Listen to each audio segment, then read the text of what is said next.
kusoo dhawaada saaxiibayaal sheeko kale oo aad u xiiso badan isla markaana kamid ah kuwii aynu ugu talagalnay barashada luqadda Ingiriiska. Waxa aan filayaa marka la baranayo luqadda Ingiriiska ama luqad kasta oo aad baranaysid waxa ay ka xiiso badan yihiin ama aad ka jeceshahay ayaad uga ogaanaysaa wax aadan xiiseyneynin ama aadan jeclayn. Marka taas ayaa keenaysa in aynu soo xulno hadba sheekada ay ka xiisaha badan tahay. Marka sheekadan waxay ku saabsan tahay inan iyo hooyadii iyo qiso aad iyo aad cajiib u ah oo dhex martay. Aan filayo adinkuna in aad la yaabi doontaan.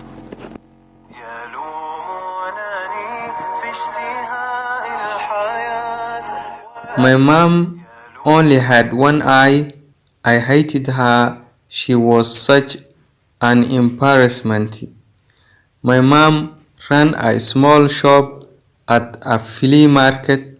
She collected little things to sell, anything for the money we needed. There was this one day during elementary school. I remember that it was fairly day, and my mom came. I was so embarrassed. Mother's sacrifice. Huritaankii hooyada. Sacrifice waxa uu qofku huro oo asagoo u baahan uu qof kale u huro weey. My mom hooyaday only had one eye. Waxay lahayd hal il oo kaliya. I hated her. Waan necbaa. She was such an embarrassment. Waxay wax laga yaxyaxo ama laga xisho. My mom ran a small shop.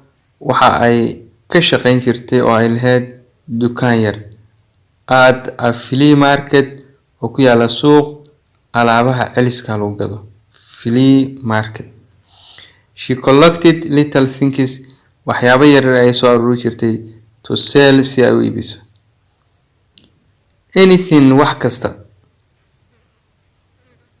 For the money lacagta aan u baahana. For the money lacagta we need inaan u baahana. Wax kasta waxay u sameynaysaa lacagta aan u baahana.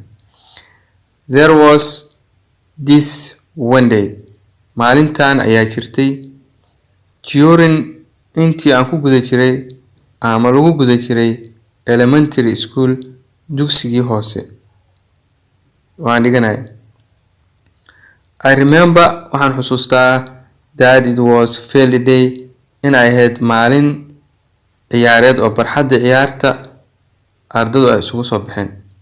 Fairly day maalin waxbarashadu aysan jirin oo ciyaar lagu bedelay oo meel garoon ah oo ardadu isugu imaato loogu talagalay in lagu ciyaaro la wada joogo weey.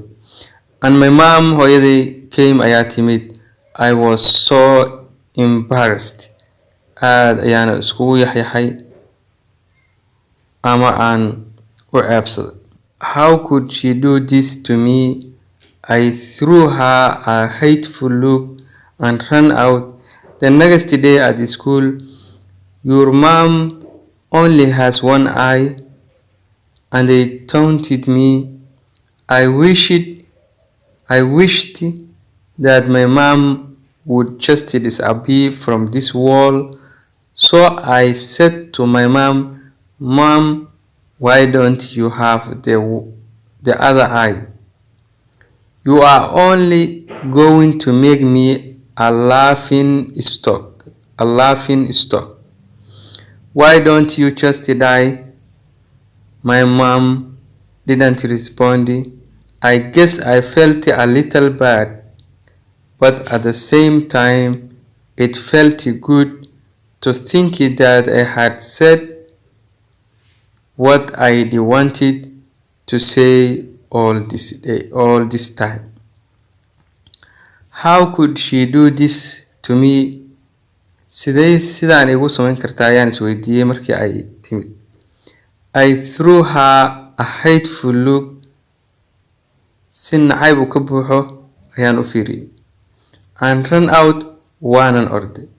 The next day maalintii xigtay at schoolka markii la yimid, your mom only has one eye. ayaa ardayda kale waxay ku yiraahdeen your mom only has one eye. hooyada waxay leedahay and they taunted me. wayna igu camirteen ugu shactirasteen.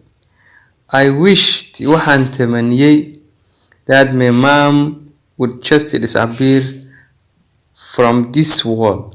haddii hooyada laga baway lahaa adduunkan oo ay qarsoomi lahayd meel ay ka baxdo la aqoon lahaa.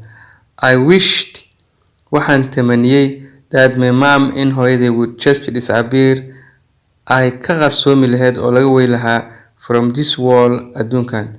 So I said to my mom, sidaa daraaddeed waxaan ku yidhi hooyaday, mom, hooyo, why don't you have the other eye? maxaadan u lahayn isha kale? isha kale maxaadan u lahayn? oo hal il u leedahay. You are only going to make me a laughing stock. waxaa iga dhigaysaa mid lagu shactiraysto oo kaliya.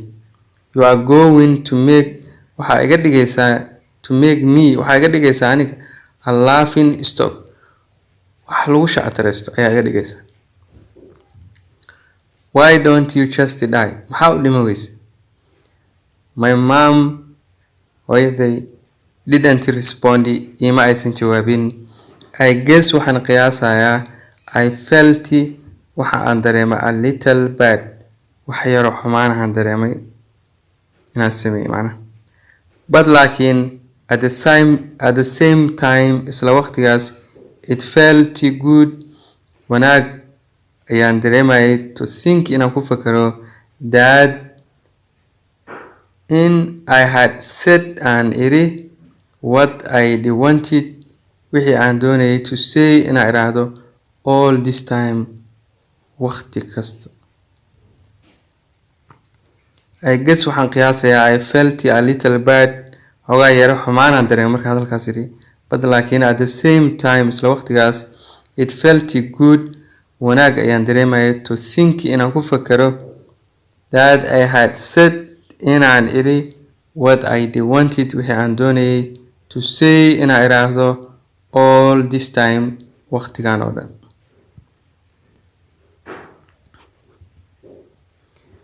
Maybe it was because my mom hadn't punished me, but I didn't think that I had hurt her feelings very badly. That night, I woke up and went to the kitchen to get a glass of water. My mom was crying there so quietly, as if she was afraid that she may wake me. I took a look at her and then turned away because of the thing I had said to her earlier. There was something pinching at me in the corner of my heart. Even so, I hated my mother, who was crying out of her one eye. Maybe waxaa laga yaabaa it was inay ahayd because my mom hadn't punished me, hooyaday maysan ciqaabinin. But laakiin I didn't think, kuma aanan fakerin that I had hurt her, in aan dhaawacay iyada, her feelings, dareenkeeda, very badly, si aad u xun. That night, habeenkaas, I woke up waan kacay and went to the kitchen, kushiinka ayaan aaday, to get a glass of water, si aan u helo glass biyo. My mom, hooyaday, was crying there, halkaas ayay ooyeysay, so quietly, si hoose ayay ooynaysay, as if she was afraid, ayadoo ka cabsanaysay, that she might wake me, in ooyinteeda aan ku kaco ayadoo ka cabsanaysay oo iga naxaysay. I took a look at her, waan eegay, and then turned away, kadibna waan iska baxay, because of the thing, maxaa yeelay wixii ama shaygii wixii I had said to her aan iyada ku iri earlier hadalkii xumaaya aan ku iri dartiis ay intaas iyo inaan imaado anoo la hadlin iska tagaabay ku dhacday. There was something pinching at me in the corner of my heart. Waxaa jiray wax wadnahayga aan ka dareemay. Even so, inkastoo ama xitaa iyadoo ay saas tahay, I hated my mother, hooyaday waan necbaa, who was crying out, taasoo ku oynaysay of her one eye, halkeeda il. So I told myself that I would grow up and become successful because I hated my one-eyed mom and our desperate poverty. Then I studied really hard. I left my mother and came to Seoul and studied and got accepted in the Seoul University with all the confidence I had. Then I got married. I bought a house of my own. Then I had kids too. Now I am living happily as a successful man, and I like it here because it is a place that doesn't remind me of my mom. So sidaa darteed I told myself waxaan u sheegay nafteyda that I would grow up in aan kori doono and become oo aan noqon doono successful mid guuleysta because maxaa yeelay I hated waxa aan necbaa my one-eyed mom, hooyadeyda halka ile, and our desperate poverty iyo faqiirtinimada ba'an. Then I studied really hard. Kadib si adag ayaan wax u bartay. I left my mother, hooyadey ayaan ka tegay, and came to Seoul. Seoul ayaan imid, caasimadda Koonfur Korea. I studied wax baan bartay and got accepted waxaana laga aqbalay in the Seoul University, jaamacadda Seoul University, with all the confidence, kalsooni buuxda I had ayaan qaba dhammaan waxyaabahaas. Then I got married, waan guursaday. I bought a house, guri ayaan iibsaday of my own anigu aan leeyahay. Then kadib I had kids, ilma ayaan helay too sidoo kale. Now hadda I am living happily, si farxad leh ayaan ku noolahay as a successful man, aniga oo ah nin guuleystay. I like it, waan jeclahay, waan ka helaa ama waan jeclahay because I like it here, halkan waan ka helaa ama waan jeclahay because maxaa yeelay it is a place waa meel that doesn't remind me, taasoo aan xusuusinaynin of my mom, hooyaday. This happiness